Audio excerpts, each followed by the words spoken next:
নমস্কার, আমি Sukanta Bhattacharya, mutual fund distributor.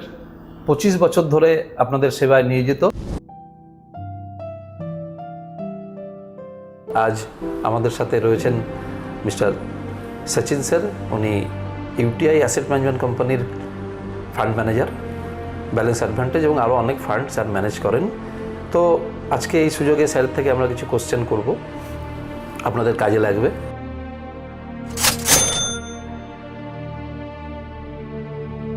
Sir, जैसे पोस्ट कोविड, हम लोग तो 25 साल से इंडस्ट्री से जुड़े हुए हैं, लेकिन पोस्ट कोविड जैसे मार्केट का स्टेडी ग्रोथ हो गया है और हुआ था, और उसका बाद जब यूएस इलेक्शन और एक्सटर्नल अफेयर्स के लिए जो मार्केट में थोड़ा करेक्शन वगैरह आया, डोनाल्ड ट्रंप साहब आने का बाद, उनका पहले आने का बाद फिर टैरिफ, फिर ग्रीन कार्ड, बहुत सारा चीज़ लेके जैसे चल रहा है, तो इसमें चाइना का साथ भी कुछ चल रहा है। तो इसमें जो एक थोड़ा सा करेक्शन होता है, तो इसमें क्या हुआ सर, जो 18-15% रिटर्न था, 20% था, तो थोड़ा सा 1-2, 2%, 3% नीचे आने से, या 1-2 साल पहले का जो इन्वेस्टमेंट है वो 3-4% रिटर्न जनरेट किया, तो उसमें क्लाइंट को लगता है कि ये इसको चेंज करके दूसरा जाएगा या रिडम्पशन। एक्चुअली इसमें जो एक स्ट्रैटेजी मेंटेन करना चाहिए, या मैंने समझता नहीं कि हाँ वो क्यों कम दे रहा है, आगे जाके अच्छा रिटर्न करेगा, नहीं समझता। तो सर आपसे मेरा ये एक एडवाइस चाहिए कि ऑडियंस एंड क्लाइंट किस तरह प्रिंसिपल और रूल फॉलो करेंगे कि उनका अच्छा वेल्थ क्रिएट हो। देखिए, सही जवाब है। आपने जो कहा कि कोविड के बाद या कोविड के पश्चात मार्केट में 2020 से 2024 के बीच में अगर निफ्टी अर्निंग्स की बात करूं, तो ये अनुमान है कि निफ्टी अर्निंग्स में 19% CAGR का ग्रोथ हुआ था।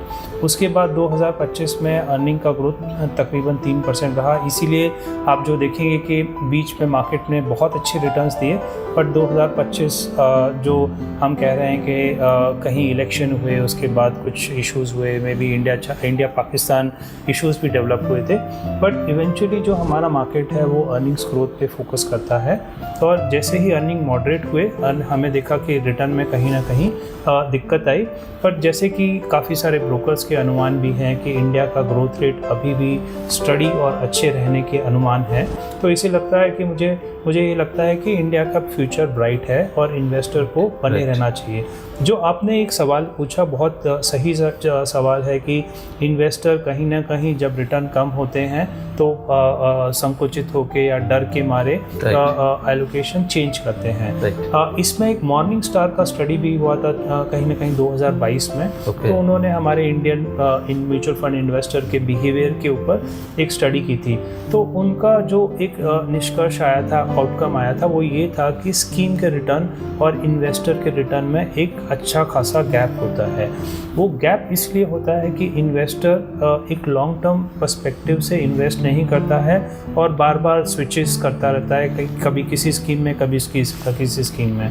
इसीलिए हमारी एडवाइस इन्वेस्टर्स को हमेशा ये रहती है कि आप जो भी इन्वेस्टमेंट करें, आपका इन्वेस्टमेंट वेल्थ क्रिएशन के पर्सपेक्टिव से करें, और इन्वेस्टमेंट को 3, 5 से 10 साल के पर्सपेक्टिव से ही देखें, तभी आपका अच्छा सा वेल्थ जनरेट होगा। आप जिस भी स्कीम में बने हुए हैं उन स्कीम में प्रॉपर स्टडी कीजिए, हेल्प लीजिए एडवाइज़र्स की, और अगर आपको स्कीम सही लगती है तो उसमें आप लंबे समय के लिए बने रहें। Thank you sir. Sachin sir, आपको कहना है वेल्थ क्रिएशन दिमाग में रख के इन्वेस्टमेंट करना है, wealth creation and medium to long term investment. Thank you, नमस्कार।